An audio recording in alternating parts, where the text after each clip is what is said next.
smell of fresh paint. The space felt cold, unfamiliar. A clean slate, they'd call it. A new chapter. But all I could think was how empty it felt. No laughter from the next room, no familiar footsteps, no trace of the life I had spent years building. The divorce had been finalized 3 months ago.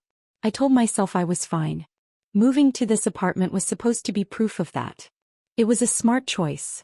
A modern complex in a quiet neighborhood. Safe, predictable. Exactly what I needed.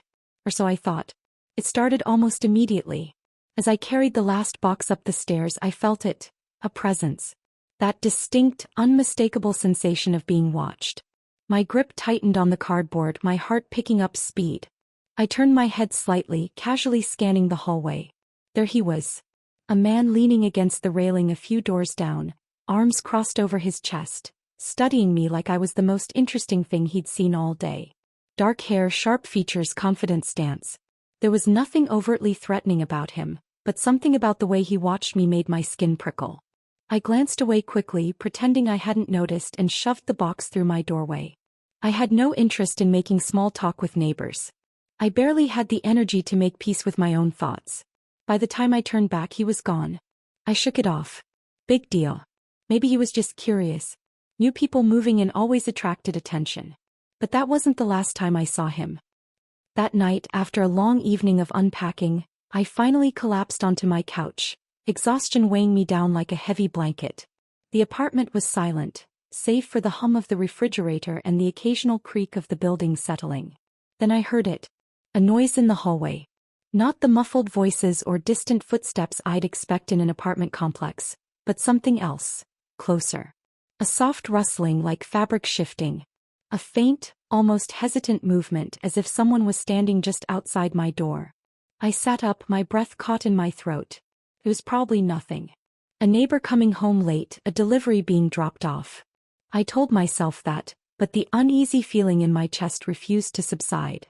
Slowly I stood and moved toward the peephole.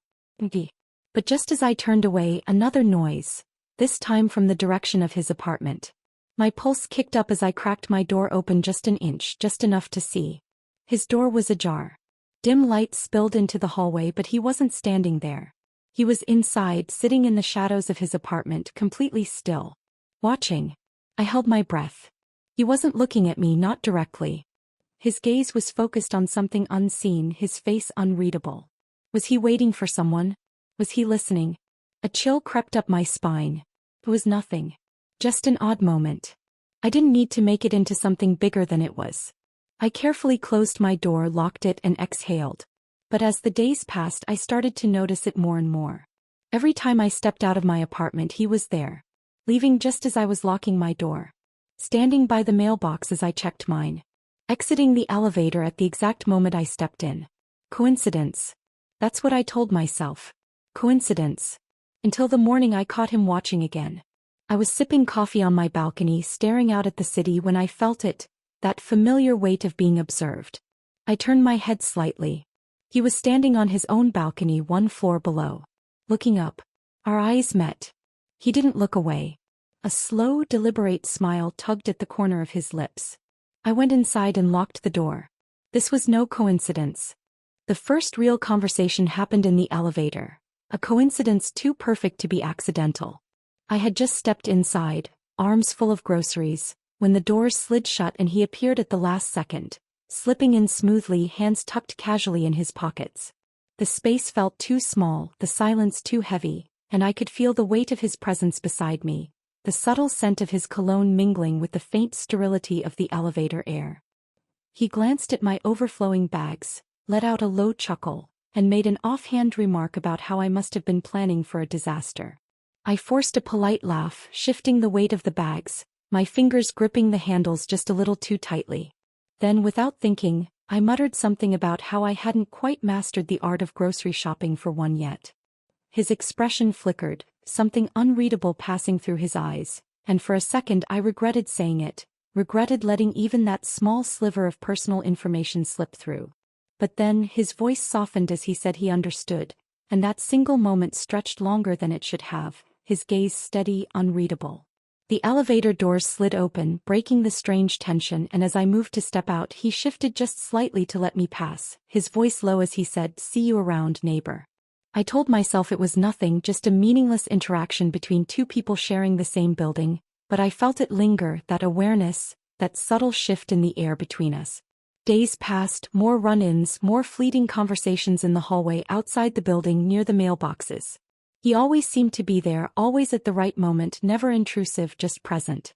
One evening, as I fumbled with my keys, he leaned against his doorframe and casually offered me a cup of coffee, saying he had just made a fresh pot. I hesitated, my instincts battling against my exhaustion, but something about the way he asked, so effortless, made it hard to refuse. Inside, his apartment was neat, minimalistic, devoid of personal clutter. He talked, but his words were carefully measured, revealing just enough to sound open but not enough to be truly known. When my phone buzzed later, an unread message from my ex lighting up the screen, I ignored it and let the conversation continue. The night air was crisp, an unread message from my ex lighting up the screen. I ignored it and let the conversation continue. The night air was crisp, carrying the distant hum of the city below, a quiet rhythm of cars passing, sirens wailing far off, the occasional burst of laughter drifting up from the streets. I hadn't planned to be on the rooftop, but somehow I was there, leaning against the low concrete ledge, staring out at the endless grid of lights stretching into the darkness. He had invited me, a casual mention earlier that evening, something about how the view was better from up there, how the city felt different when you were above it, away from the noise, from everything that weighed you down. I told myself I shouldn't have come, that I should have ignored the offer. But there I was, a cup of coffee in my hands, the warmth grounding me as he stood just a few feet away, his presence impossible to ignore. We talked at first about nothing, about the city, about the strange quirks of the apartment building, about the neighbors we barely knew.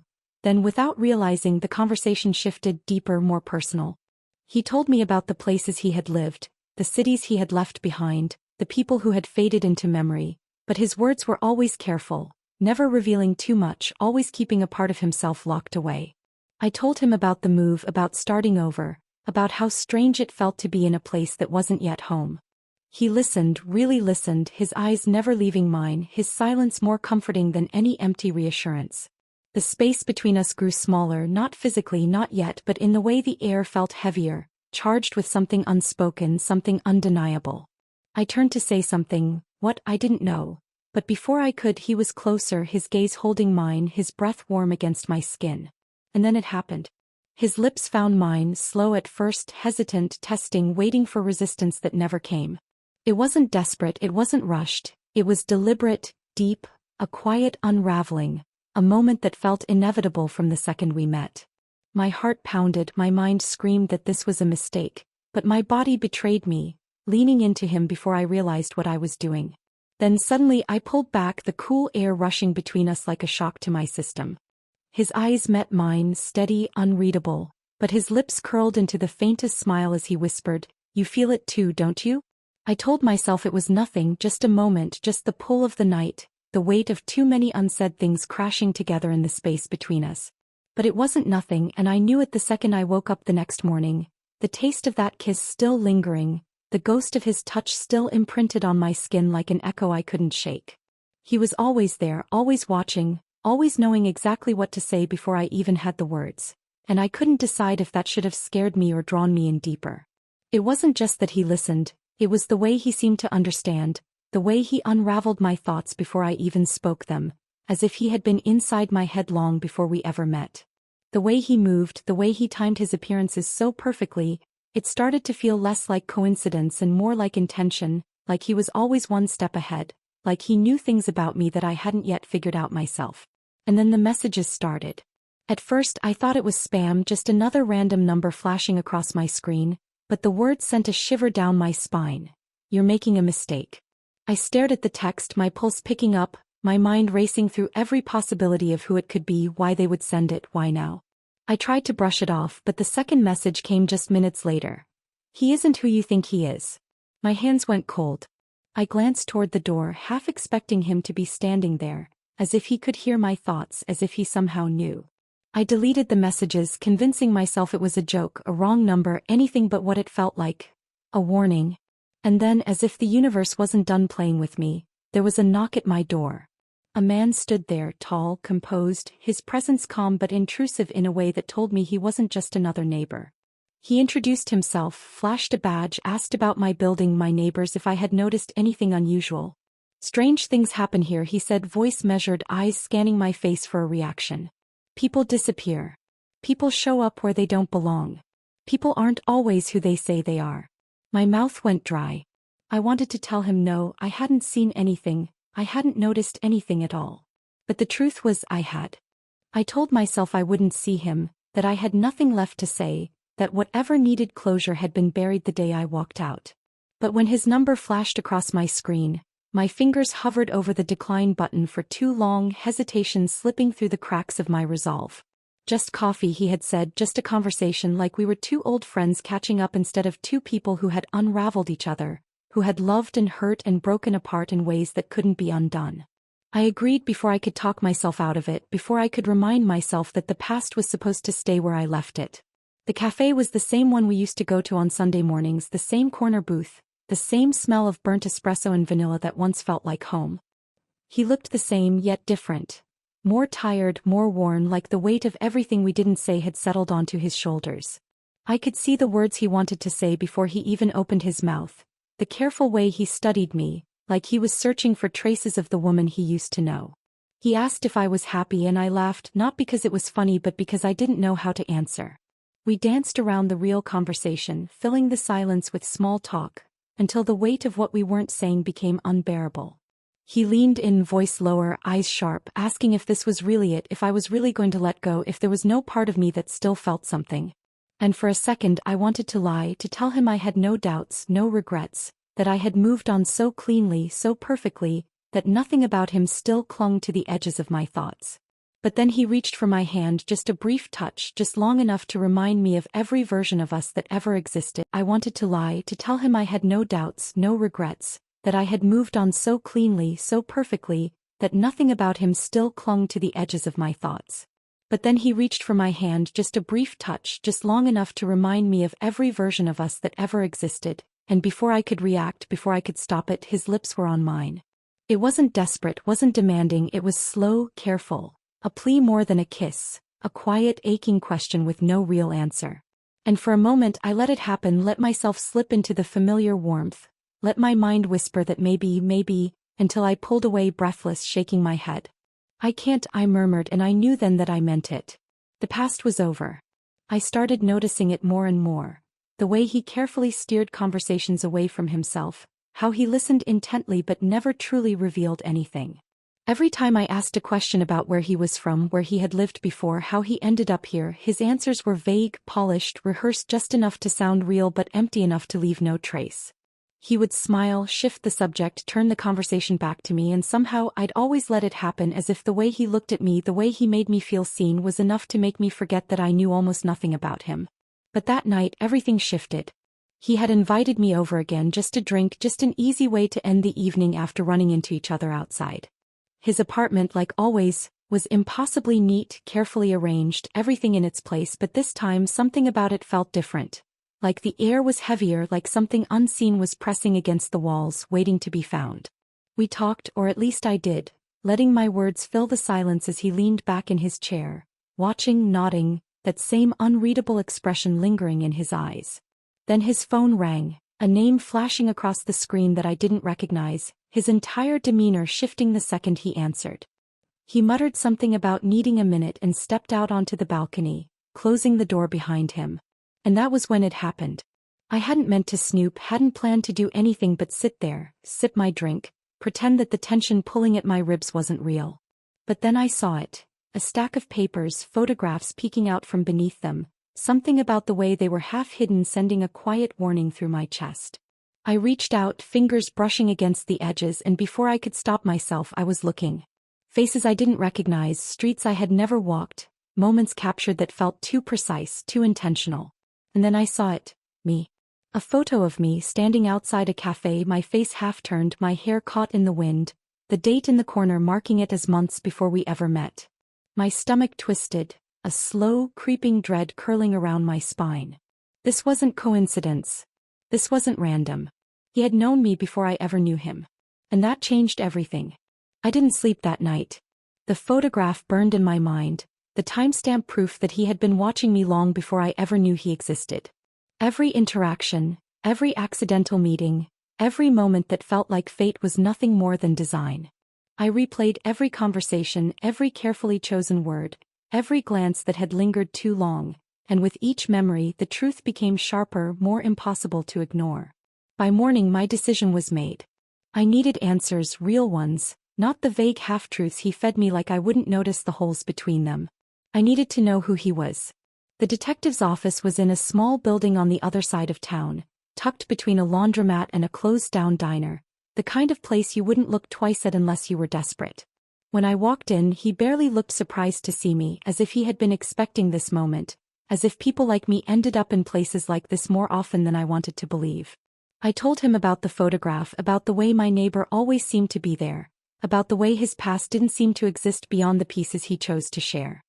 He listened, nodding, watching me with that same calm, assessing expression, and then when I was done he exhaled, sat back and told me exactly what I didn't want to hear. My neighbor had lived here before. Different name, different apartment, but the same man, the same pattern.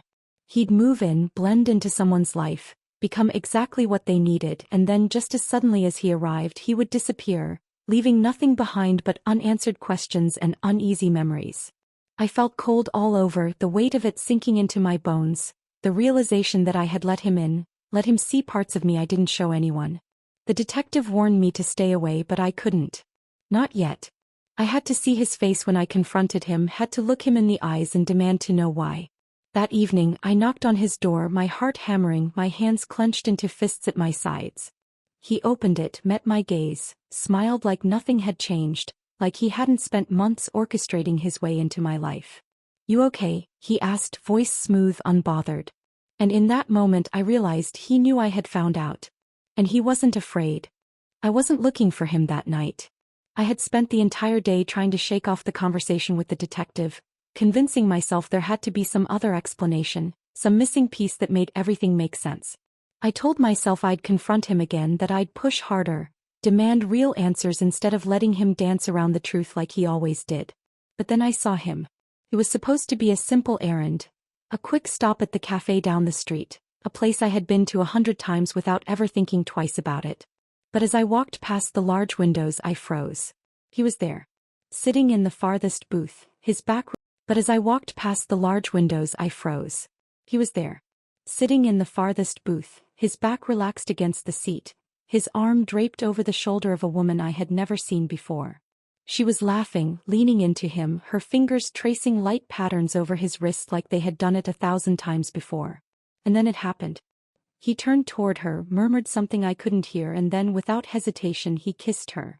I felt something inside me snap. It wasn't jealousy, not in the way I expected. It was something deeper, something colder, something that whispered that I had been right all along, that every moment, every touch, every word he had given me was a carefully crafted performance. My stomach twisted, but my feet stayed rooted to the ground. I should have walked away. I should have let it go. But instead I stepped inside. The bell above the door chimed as I entered, the sound cutting through the warm hum of conversation. He must have felt it because before I even got close he lifted his head, met my eyes and smiled. Not a look of guilt. Not surprise. Just amusement. Like he had been expecting me. Like none of this mattered. He excused himself from the woman, stood up and walked toward me, slow, controlled, entirely unbothered. When he stopped in front of me I couldn't speak, couldn't breathe, could only stare at the person I thought I had known but clearly never did.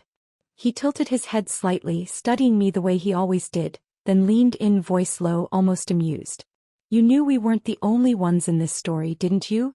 Everything snapped into place in that moment, every warning, every strange coincidence, every lingering glance that had felt just a little too knowing. I wasn't special. I wasn't different. I was just another name in a story that had been written long before I ever stepped into it.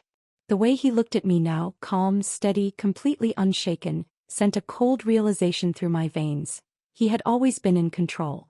He had orchestrated every piece of this, every interaction, every emotion I thought was mine alone. I wasn't the first and I wouldn't be the last. My breath was shallow, my hands curled into fists at my sides, But beneath the fear, beneath the rising panic clawing at my ribs, there was something else. Something darker. Something undeniable. Adrenaline. A sharp, electric current twisting through me, making my pulse pound in my ears, making my skin buzz with an awareness I couldn't ignore. I had spent so long feeling like I was sleepwalking through my own life, drifting through the days, drowning in a numbness I had convinced myself was normal. But now every nerve was awake, every sense was screaming, and for the first time in a long time I felt alive. He stepped closer, the cafe disappearing around us, the noise fading into nothing. His voice was low, deliberate, almost gentle as he said, "You get it now, don't you?" And I did. He had never hidden the truth, not really. It had been right in front of me the entire time, in the way he watched, in the way he always seemed to be one step ahead. He didn't just find people. He chose them. Pulled them in. Made them believe they had walked into his world by accident when, in reality, they had never stood a chance. I had two choices. Walk away, pretend none of this happened, go back to the life I had before. Or stay. Step into the unknown. Let go of the person I thought I was and become something else entirely. The worst part. I didn't know which part of me wanted to run and which part of me wanted to find out what happened next. He smiled, slow and knowing, because he already knew. "You're not going anywhere," he murmured, and deep down I wasn't sure if he was wrong. I had to leave. I didn't know where I would go, didn't have a plan, didn't care. I just knew that if I stayed I would lose myself completely. Every part of me screamed to run, to put as much distance as possible between me and him, between me and whatever this had become. But as soon as I stepped outside, ready to disappear into the night, I saw him. Not my neighbor. Not the man who had unraveled my world piece by piece. My ex. He was waiting by my car, leaning against the driver's side door, arms crossed, watching me with an expression that sent ice through my veins. Not angry. Not pleading. Just knowing. Like he had been expecting this. Like he had been expecting me. My heart pounded as I forced myself to keep walking, to act like I wasn't afraid, like I wasn't about to run for my life. But as I reached for the door handle, he spoke, voice calm, steady, final. "You can't leave." I froze. "You don't understand what you're part of," he continued, shaking his head like I was some foolish child who had wandered too close to something dangerous. "You think you know, but you don't." I took a step back, my pulse a frantic drumbeat in my ears. "How do you know him?" The words barely made it out of my mouth. His jaw tightened, his hands flexing like he was considering what to tell me, how much truth to give away. And then finally he exhaled, shaking his head. "Because I've been here before." Before I could ask what that meant, headlights flooded the parking lot. A car pulled up, slow, deliberate, and when the door opened, the detective stepped out. He didn't look surprised to see me standing there, didn't look surprised to see my ex either. "You need to listen to me," he said, voice low, urgent. "If you stay, your life will never be the same. You walk back in that building and everything changes. Forever."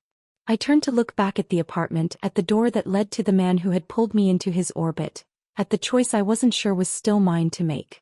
My hands shook. My breath caught.